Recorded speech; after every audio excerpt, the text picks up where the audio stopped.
Buenas noches, chicos. Bueno, ahora vamos a empezar lo que es enfermedades de la placa motora.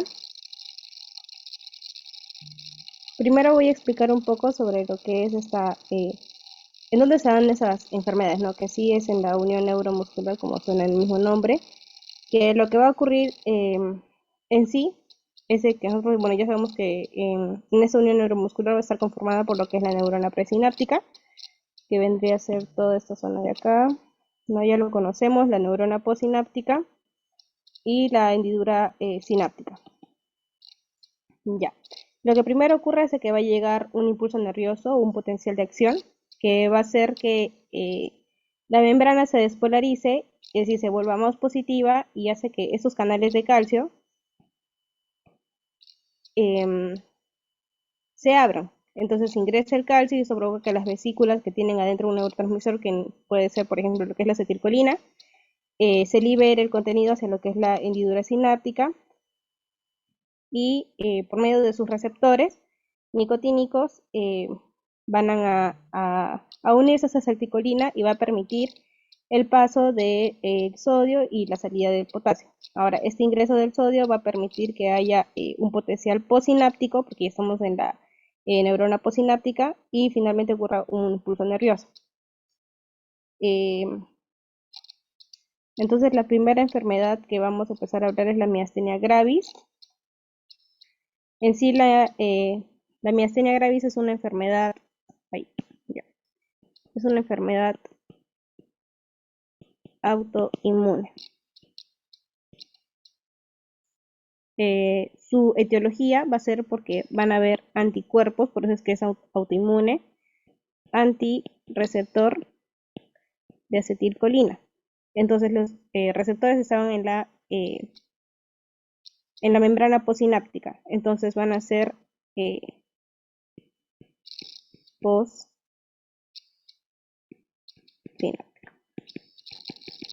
Y al ser autoinmune significa que va a ser un proceso crónico, porque poco a poco se va a ir activando.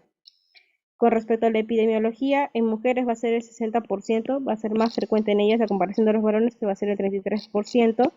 Si hablamos de edades, en mujeres va a ser más o menos entre la segunda y la tercera década, hablamos de un pico en los 28 años, y en los varones a los 50 años.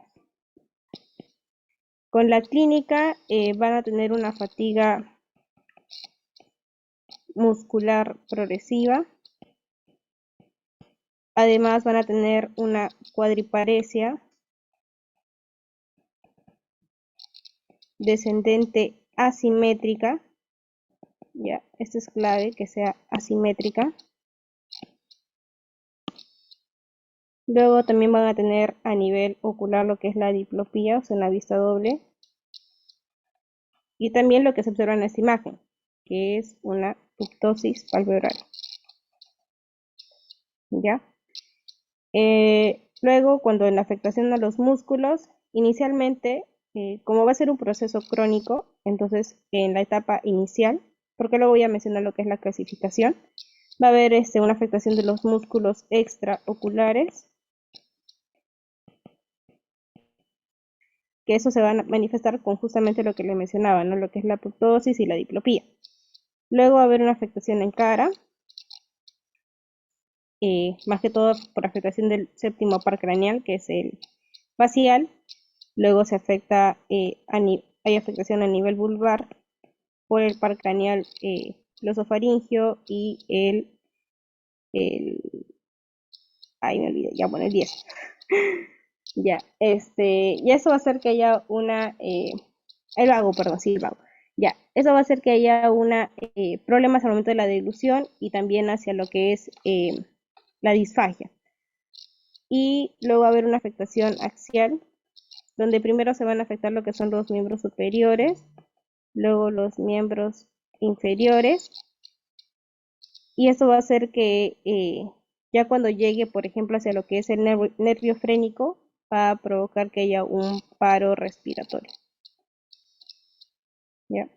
Entonces, para más o menos entender esto un poco más, en la clasificación para la miastenia gravis, hay una clasificación que es la de Oseman y X, que nos divide en distintos grados. El primer grado es de cuando va a haber una afectación netamente ocular, ¿no? Como en la etapa inicial. Luego va a haber el grado 2A que va a ser generalizado, pero va a ser leve. Aquí va a ser de comienzo lento y no hay alteración respiratoria. En el grado 2B va a ser generalizado, pero va a ser moderado a grave. Aquí el comienzo va a ser ya gradual. Aquí se altera la musculatura vulvar, pero todavía no hay la afectación respiratoria. Ya. En el grado 3 ya hablamos cuando ya hay un cuadro de crisis, porque va a ser agudo, fulminante. Aquí hay una debilidad general, aguda o subaguda.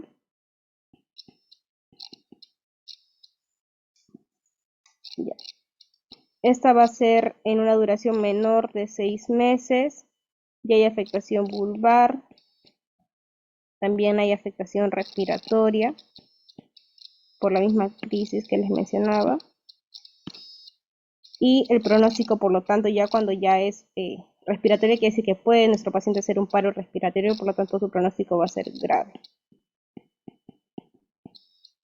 Y finalmente en el grado 4 ya es cuando es grave tardía. Aquí es cuando el paciente ya tiene una afectación de varios años de miastenia en fases 1 y 2. Hablamos de ya una duración mayor a 2 años de estos cuadros, por así mencionar. ¿Ya? Entonces volvemos. En sí nuestro paciente con miastenia gravis va a mejorar cuando sea expuesto al frío, además cuando se encuentre en reposo y cuando se le administre lo que es el hidrofonio. Si les digo que va a mejorar con el frío, entonces entraríamos un poco en lo que son las complicaciones, que vendría a ser la crisis miasténica.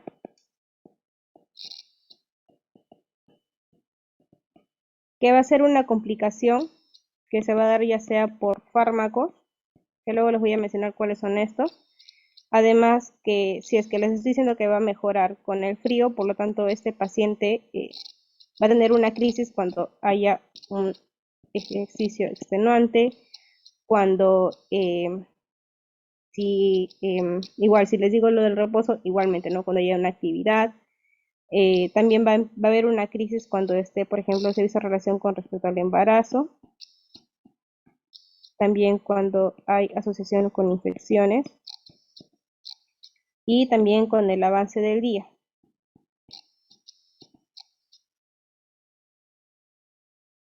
Ya. Y ahí, para lo que es en la crisis también, el paciente más que todo va a venir por una disfagia. O sea, ya estamos hablando que hay una afectación a nivel vulvar. Y también que, bueno, si es que puede llegar a ser un paro respiratorio, por lo tanto puede estar viniendo con una insuficiencia respiratoria. Y en este caso lo que tenemos que hacer es, si es que tuviese una insuficiencia respiratoria, tendríamos que hacerle una ventilación mecánica, una plasmaféresis, o si no, administrarle inmunoglobulina intravenosa. Ahora, ¿qué era el hidrofonio? El hidrofonio es un inhibidor de la colinesterasa a acción corta. Es decir, de que la colinesterasa lo que va a hacer es que va a degradar la acetilcolina y por lo tanto va a permitir, si es que la inhibimos, va a permitir que esta acetilcolina que se encuentra en la hendidura permanezca más tiempo. Y si permanece más tiempo va a tener más chance de que sea, a que tenga, sea captada por su receptor. Por lo tanto, vamos a ver que si esta paciente llega y llega como que con la cara media adormitada, con esa apoptosis palpebral, con una fatiga muscular que sea muy progresiva, bueno, como venga nuestro paciente, entonces si nosotros le aplicamos ese hidrofonio, lo que va a pasar es de que rápidamente se le van a resolver todos los síntomas, pero a los 2 minutos o incluso se menciona que hasta 5 minutos ya está ya de nuevo con la sintomatología inicial. Se ha visto también que está asociada con patología tímica en un 85%. De aquí se destaca lo que es la hiperplasia tímica en un 75% y el timoma en el restante, ¿no? Que vendría a ser el 10%. Y eso más que todo porque hay una afectación de los linfocitos B. Y como es un proceso inmune, entonces va a haber una relación con ese timoma también. Además, como, bueno, también va a tener relación con otras enfermedades autoinmunes en un 15%, sobre todo con lo que es la tiroiditis de Hashimoto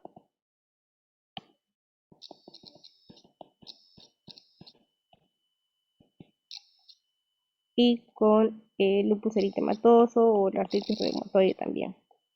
Y también se ha visto una asociación con el cáncer de pulmón.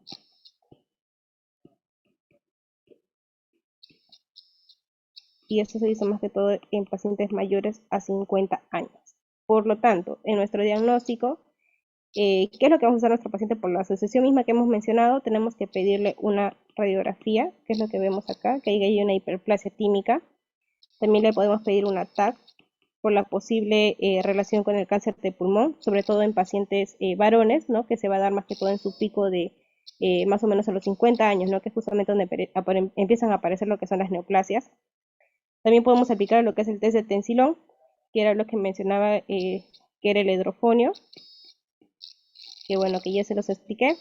También cuando hay un test de estimulación repetida, eh, que lo que va a hacer es de que se van a agotar estos receptores, por lo tanto va a llegar nuestro paciente y a medida que le hacemos el test, como ver este agotamiento, va a empezar a disminuir la curva. También se le puede hacer el test de hielo, que como va a mejorar con el frío, se le aplica el hielo, entonces va a mejorar obviamente. Ese test tiene una sensibilidad del 80% más o menos. También se le puede hacer un dosaje de anticuerpos por lo que es autoinmune y bueno, por la etiología que les mencioné, que son anticuerpos contra los receptores de acetilcolina, que si es que en caso no saliese positivo, nos va a confirmar, pero si es que fuese negativo, no nos va a descartar la enfermedad. Y con respecto a la clasificación, en un 80 a un 90% nos va a salir positivo cuando va a ser generalizada y en un 40 a 55% nos va a salir positivo cuando ya haya una afectación ocular. También podemos pedir anticuerpos anti-MUS, que son específicos para el músculo liso, que nos pueden salir en un 50% de los casos, pero no, pero es de peor pronóstico, si en caso no saliese positivo. Y luego, allá, para lo que es el tratamiento, igual, ya les había mencionado lo que es la plasmaféresis, la mnemotecnia es PITA, P de plasmaféresis, o también inmunoglobulina intravenosa. La I es de inmunosupresores.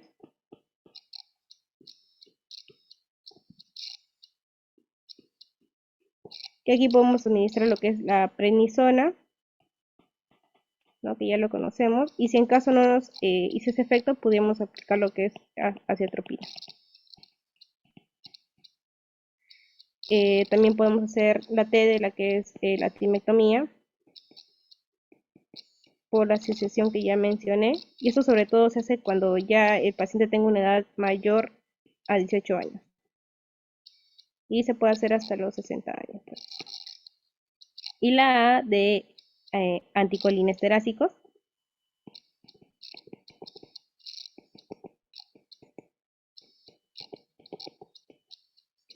que aquí puede ser lo que es la piridostigmina, pero hay que tener en cuenta de que si es que damos esta, por ejemplo, la piridostigmina en altas dosis, podemos provocar un síndrome colinérgico, ¿ya? Así que hay que tener mucho cuidado con la piridostigmina. Y con respecto a las contraindicaciones, esto iba relacionado con lo que eran los fármacos, porque en esos pacientes no podemos dar fármacos que alteren esa placa motora. Entonces no podemos dar lo que son los aminoglucósidos, tampoco lo que son los curares, que son para anestesiar cuando hagamos una intubación, ni los beta bloqueadores. Esta fue pregunta de ENAM, aminoglucosis, que no podemos dar en miastenia gravis. Entonces, para recordar un poco esta enfermedad, voy a señalar los puntos claves. Es de que es una enfermedad autoinmune, porque su etiología son los anticuerpos antirreceptores de acetilcolina, que el paciente va a venir con una apoptosis palpebral, con una diplopía, tiene una fatiga muscular progresiva también, además de que mejora con lo que es el hidrofonio, también que tiene una asociación con patología tímica, y en el tratamiento recordar un poco lo que es por la nemotecnia, ¿no? El PIT. Plasmaféresis, inmunosupresores, timectomía y anticolinesterásico. Luego pasamos a la otra enfermedad de la placa motora. Estas son presinápticas. En lo que respecta a la Meritan, igual, presináptica.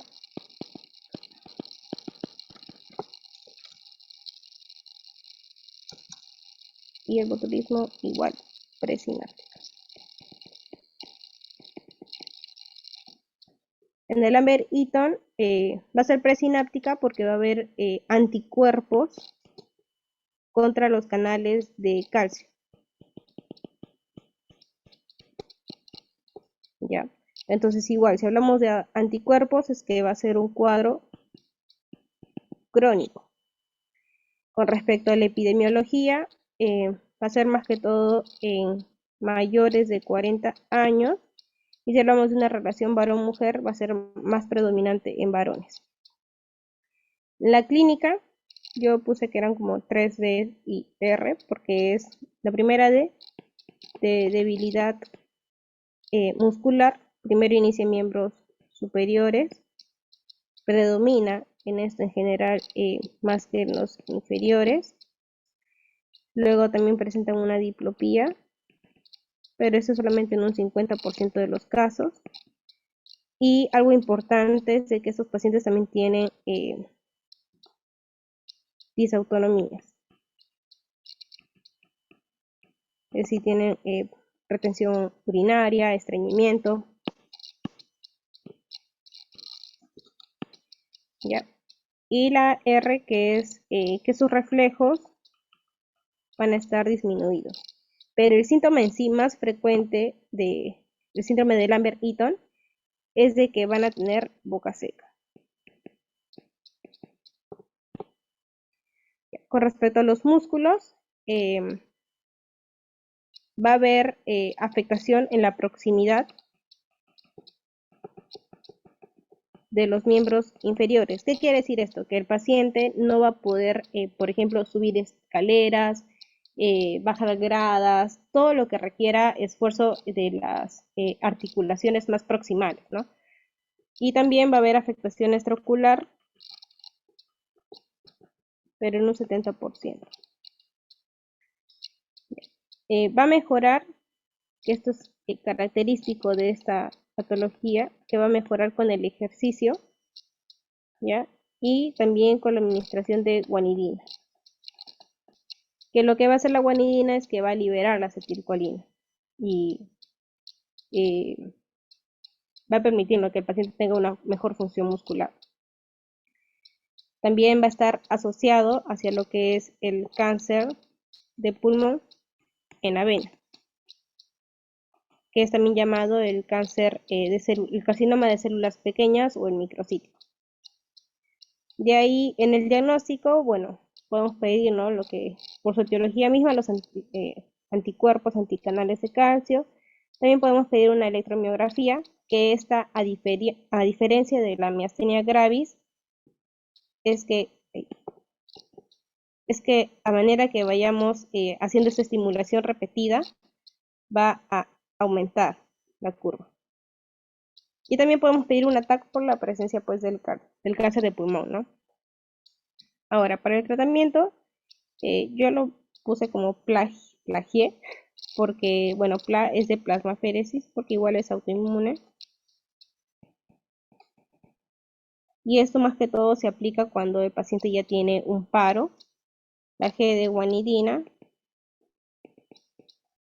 la I de inmunosupresores, por lo que es autoinmune, y la E de extirpación tumoral, en caso lo requiere el paciente, por la asociación con el cáncer de pulmón. Entonces, para recordar un poquito esta patología, igual, autoinmune va a ser por citología anticuerpos anticanales de calcio, por lo tanto va a ser presináptica.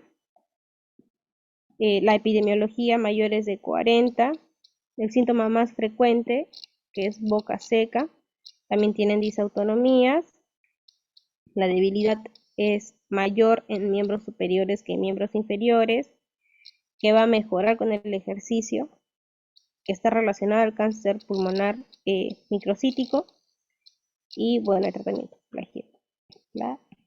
plasmaféresis, guanidina, inmunosupresores y extirpación pulmonar. Perdón, extirpación tumoral. Y finalmente lo que es el botulismo, que bueno, yo les había mencionado que es presináptica, porque su etiología va a ser por la toxina botulínica.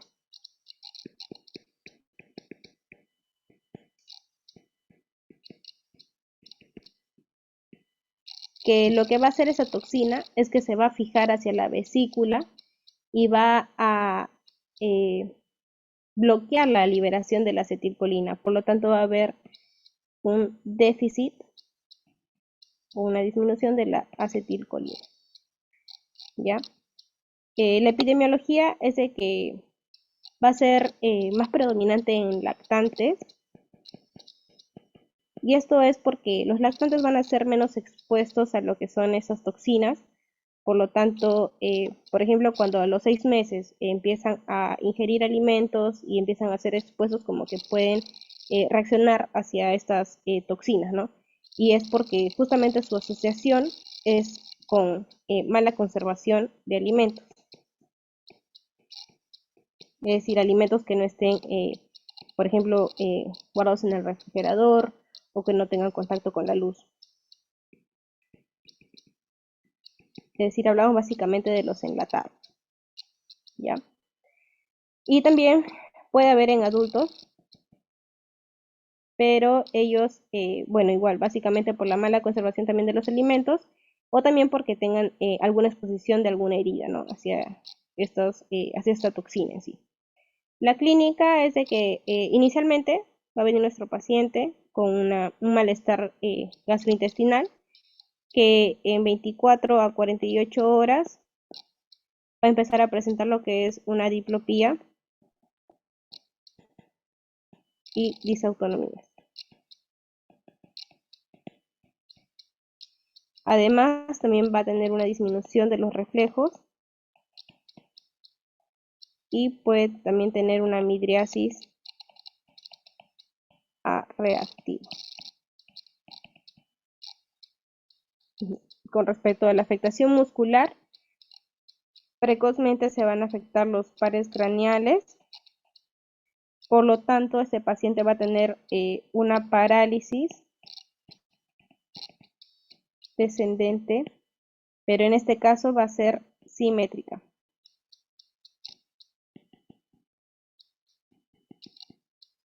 Y a comparación de la miastenia gravis, era asimétrica más bien. Y bueno, para lo que es el tratamiento, obviamente pues vamos a tener que dar lo que es la antitoxina, equina, para adultos. Pero en general siempre tenemos que dar nuestro soporte vital. Y eso es básicamente todo lo que es con respecto al botulismo. Igual, recordando un poco la etiología, la toxina C botulinum, que lo que va a hacer es que va a Al fijarse a la vesícula va a bloquear que salgan la acetilcolina de la vesícula, por lo tanto hay un déficit de la acetilcolina. Y si estamos hablando de la vesícula, estamos hablando a nivel presináptico. Además, mayor predominancia en lactantes, que su clínica es aguda, no es autoinmune a comparación de las dos anteriores, es en 24-48 horas. Tiene una midriasis reactiva, tiene una parálisis descendente simétrica y por la mala conservación de los alimentos enlatados, básicamente enlatados. Esa es la antitoxina y soporte vital. Y eso sería todo.